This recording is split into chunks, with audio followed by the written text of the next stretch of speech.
내가 책을 읽고 그 아파트에 대해서 좀 생각을 해봤는데 지금 서울에서 아파트를 짓는다면 그 한 가구당 원가가 보통 3억 정도 나와.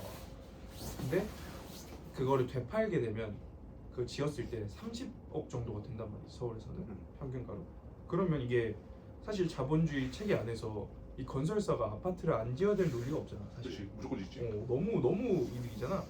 근데 난 여기서 두 가지 의문이 드는데 물론 사람마다 의견이 갈릴 수 있겠지만 첫 번째는 과연 그러면 그 아파트라는 게 과연 살기 좋은 주거 환경일까에 대한 의문이 들고 두 번째는 이제 그 아파트가 결국에는 그 주기가 30년 정도 돼. 왜냐 한국에서는 콘크리트 구조가 안 맞기 때문에 기후상.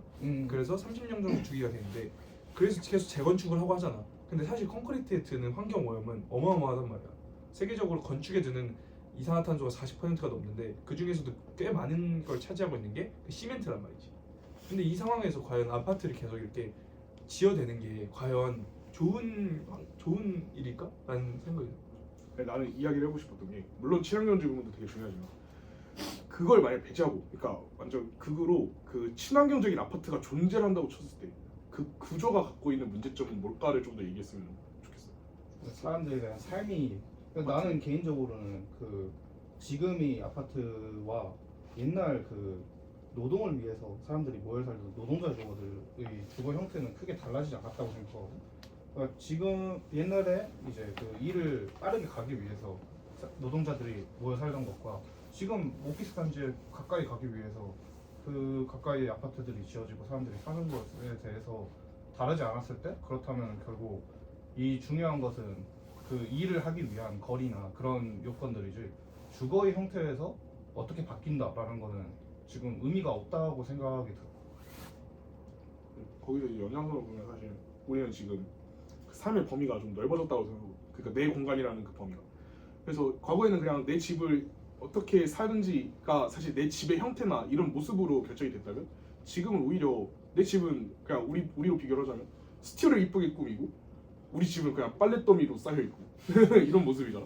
그 모습에서 보여지지 사실 집이 어떤 공간인지는 많이 쓰지도 않고 잠만 잘 잘 수 있으면 되고 그러니까 원룸이 많아지고 그리고 내 공간을 오히려 더 꾸미게 되는 그 내가 일하는 공간. 근데 나는 이 아파트의 가치가 그냥 강남에 있는 거랑 지방에 있는 거랑 왜 그 가치가 다르냐라고 생각을 해봤을 때 사실 아파트 평면은 제주도나 서울이나 똑같거든. 1DK 있고 근데 그게 단독주택도 똑같단 말이야. 근데 그 아파트의 값은 그 아파트 디자인 이런 값이 아니라 그냥 그 땅의 값이야. 그렇지. 근데 그 강남에 있는 아파트가 영주로 가게 되면은 그게 50억이었던 게 똑같이 50억으로 가는 게 아니라 그냥 3억이 되잖아. 같은 아파트로. 근데 그치. 그런 거를 조금 해소할 수 있는 방법이 나는 교통이 조금 더 발달되면 그 물리적 거리가 똑같지만 그 시간이 좀 제약이 많이 사라지잖아.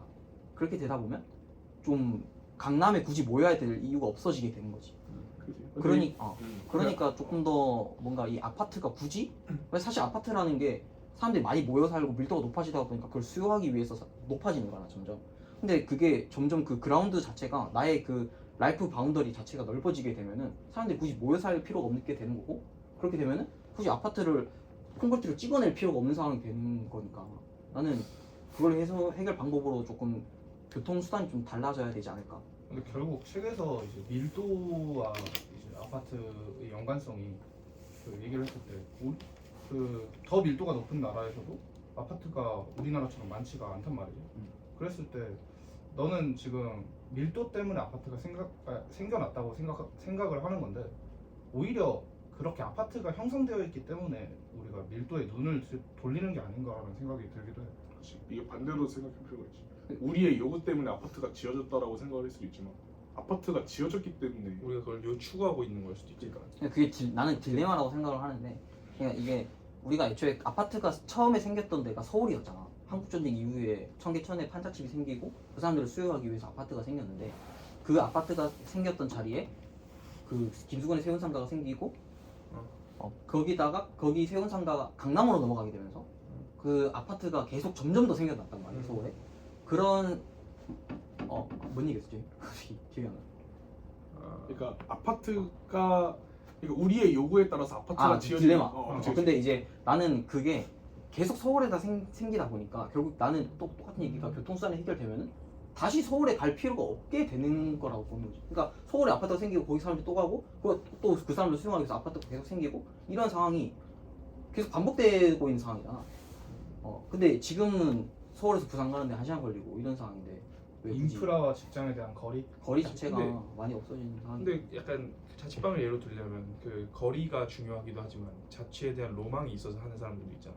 그것처럼 약간 아파트를 추구하는 게 거리가 가까워서 아파트를 추구할 수도 있지만 그 아파트가 갖고 있는 사회적인 시선이 있을 수도 있고 부자 동네라는 그런 인식도 생기잖아 강남에서. 사실 그 각지는 사람들이 논란이야. 직장이 강남에 있지 않음에도 불구하고 강남에서 사는 거는 결국에는 그 강남이라는 게 그 부자 동네라는 인식이 있고 거기가 교육이 더 좋다는 인식이 있고 약간 그런 게 복합적으로 반영해서 하는데 나는 약간 여기서 의문이 드는 게 그러니까 이걸 다 제외하고 또 의문이 드는 거는 아파트 평면이 과연 그게 좋은 평면일까? 라는 생각을 하는 거야. 네, 이게 화폐가 치르는 완벽한 평면이죠.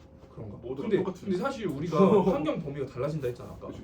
그 되게 주거 환경도 변하고 우리가 직장을 더 신경 쓰기도 하고 주거 환경보다. 근데 그 상황에서 LDK를 완벽히 갖고 있는 평면이 과연 올바른 평면일까? 라는 생각이 아니 근데 들어. 한옥도 LDK 아니야 따지고 보면? 거실이 마당이고 근데 중요한 건 아까 넓어진다 그랬잖아. 그러면 우리가 잘 수 있는 공간만 있으면 사실 LDK가 왜 필요해? 아 지금 그러니까 지금 넓어졌대요 환경 범위가. 되게 그치. 주거 환경이 변했잖아.